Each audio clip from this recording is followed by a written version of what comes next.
आप देख रहे हैं डार्क फाइल्स। तो चलिए बढ़ते हैं आज की इस कहानी की ओर। दोस्तों, ये उन दिनों की बात है जब मैं हॉस्टल में रहा करता था और वहीं से अपनी पढ़ाई पूरी कर रहा था। तब मेरी उम्र यहीं कोई 18-19 साल की रही होगी। हॉस्टल में गर्मियों की छुट्टियां पड़ चुकी थीं।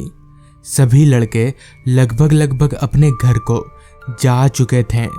बस मुझे और मेरे एक दोस्त रमन को छोड़कर मैं भी अब बस 1-2 दिन में अपने घर निकलने ही वाला था कि तभी एक दिन रमन मुझसे बोला, तू हर बार तो अपने घर जाता ही है, इस बार मेरे साथ मेरे गांव चल, आम के बगीचे दिखाऊंगा तुझे। मैंने भी सोचा हर बार तो घर जाता ही हूँ, क्यों ना इस बार कहीं और से घूम कर आया जाए।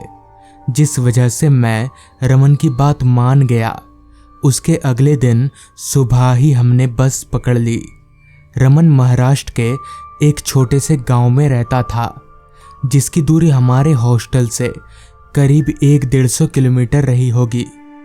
लगभग 4 से 5 घंटों का लंबा और सुहाना सफ़र तय करके हम लोग रमन के गांव पहुँचे। फिर वहाँ से रिक्शा लेकर उसके घर, रमन के घर पर उसके मम्मी पापा और उसकी दादी थीं। सब लोग मुझसे भी अपने जैसा ही व्यवहार कर रहे थे। उसी शाम जब धूप कम हुई और साथ ही गर्मी का प्रकोप भी, तो रमन मुझसे बोला, चल तुझे आम बगानों से घुमा कर लाता हूँ।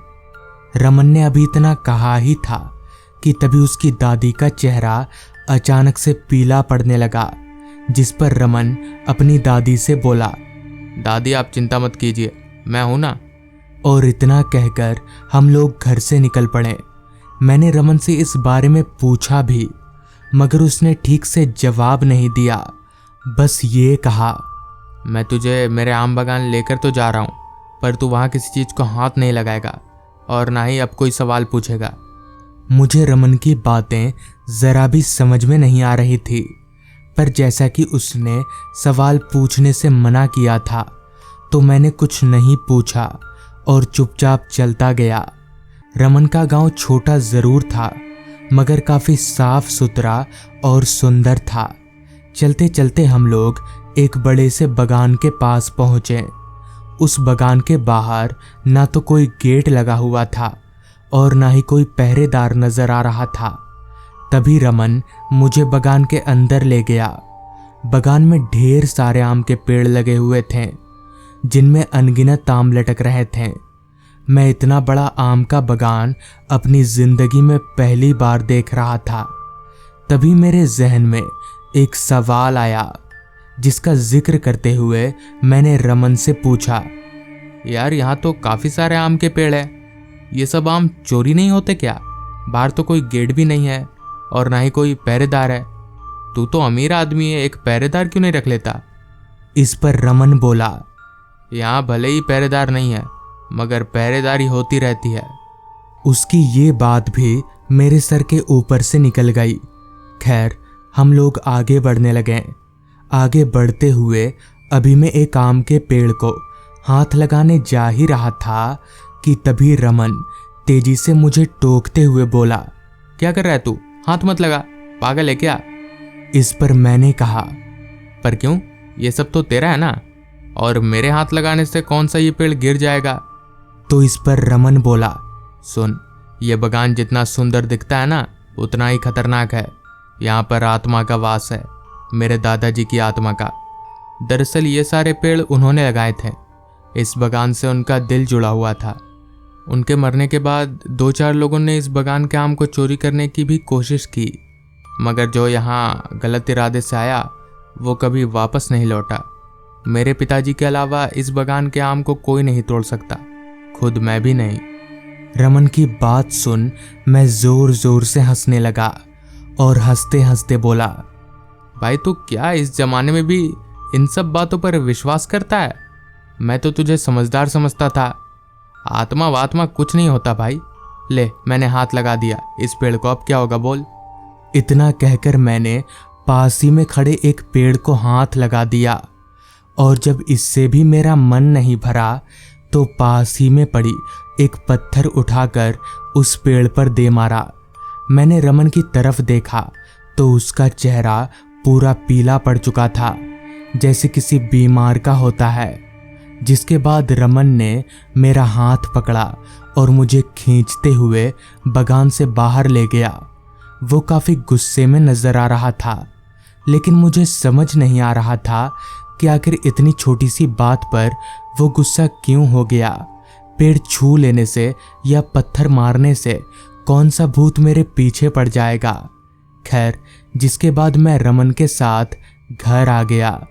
थोड़ी ही देर में दोपहर शाम में तब्दील हो गई।